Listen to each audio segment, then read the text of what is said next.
Hello and welcome. In today's video, we are going to go through the installation and setup process of MoreApp Action Automation for workflows. Let's get started. Once in your account, scroll down on the sidebar and click on App Marketplace. Next, use the search bar to search for the application you'd like to install and click on it. Once that's done, this interface appears. In this interface, click Install and allow an install. Once that's done, refresh your page. And when the page is fully loaded, scroll down on the sidebar and click on the custom page of the application you just installed. On this interface, you have a series of tabs.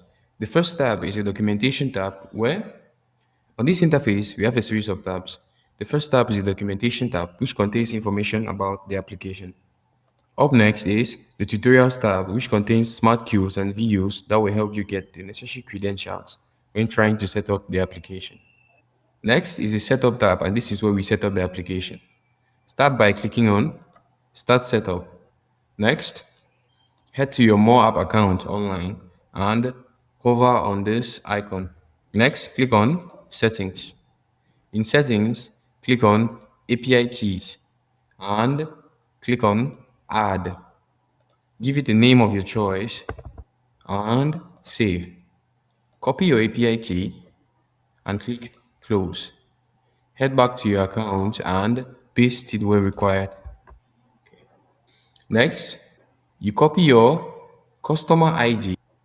Next, you copy your client ID, head back to your account and paste it where required. Then click Complete Setup. And as you can see, the application has been set up successfully.